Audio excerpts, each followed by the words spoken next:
Nous allons apprendre dans cette vidéo à utiliser les listes nested, listes imbriquées en français. Avant de commencer, nous allons rapidement réaliser une tâche de Stroop dans laquelle il faut appuyer sur la touche X, C, B ou N en fonction de la couleur dans laquelle le mot est présenté, sans prendre en considération le mot lui-même. Pour ce faire, nous allons commencer par ajouter un écran d'instruction. Nous allons ensuite ajouter une nouvelle liste à laquelle nous allons associer une nouvelle procédure.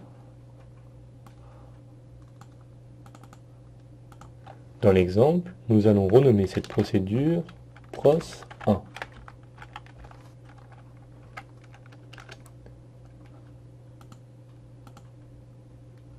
Nous allons ajouter 3 essais, donc 3 lignes, et 3 attributs, colonnes. Le premier attribut, mot, va correspondre au mot qui sera affiché à l'écran. Nous allons mettre dans l'exemple vert, jaune,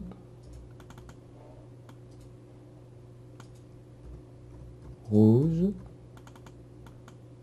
et bleu. Nous allons ensuite ajouter l'attribut couleur.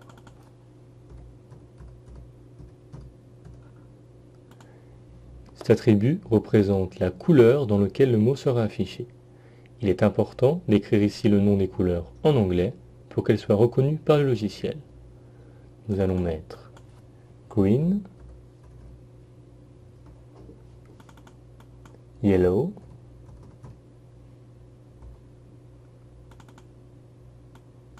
blue,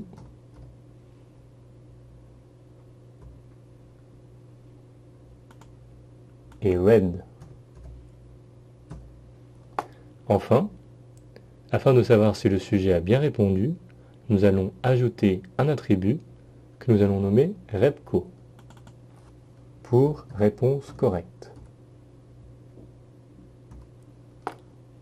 Afin de savoir, pour chaque essai, si la réponse correspond bien à la couleur du mot.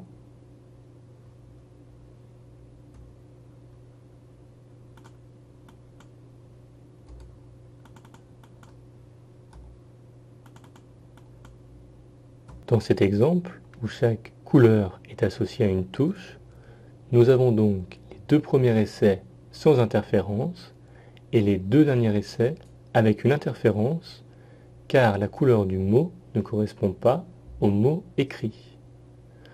Nous allons maintenant ajouter une croix de fixation à notre expérience avec un objet texte comportant le symbole plus centré. Puis, nous ajoutons un nouvel objet texte que nous allons appeler stimulus.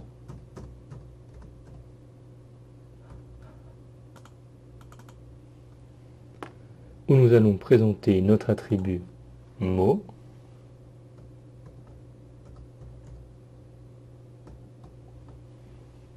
comme ceci, avec comme couleur notre attribut couleur, ici.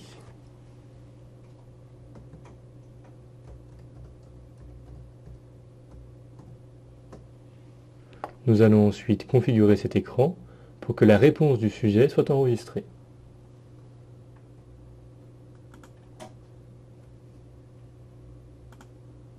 Nous voulons ici que le sujet appuie au clavier sur une des touches suivantes.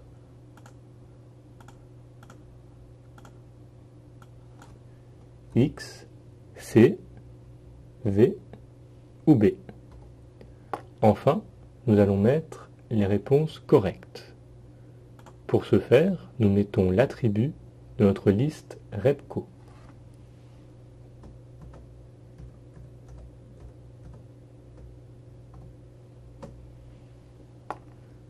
Que nous avons créé précédemment.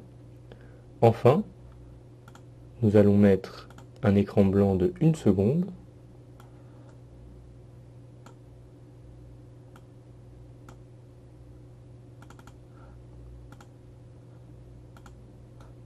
Et pour terminer, nous allons ajouter un objet texte pour indiquer la fin de l'étude. Intéressons-nous maintenant aux listes de plus près.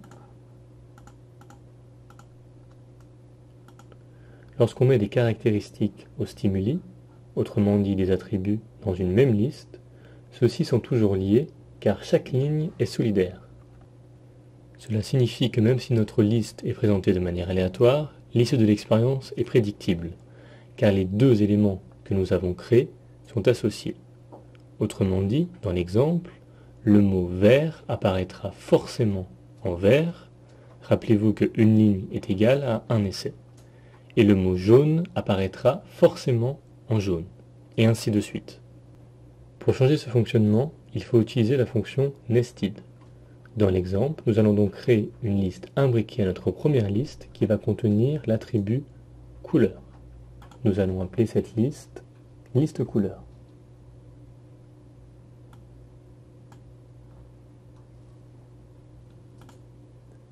Et nous allons renommer notre première liste liste mots.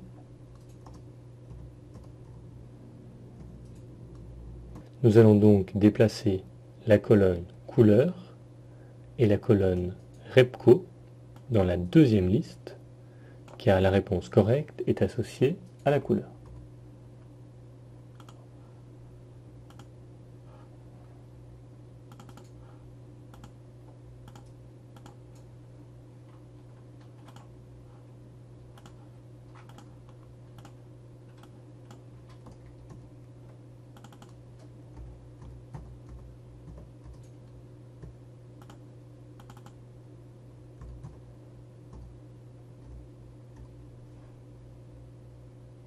Qu'est-ce qui a changé maintenant?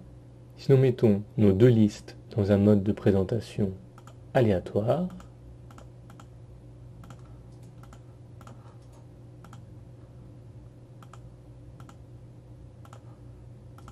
comme ceci, le logiciel va choisir de façon aléatoire le mot à présenter ainsi que la couleur à lui associer.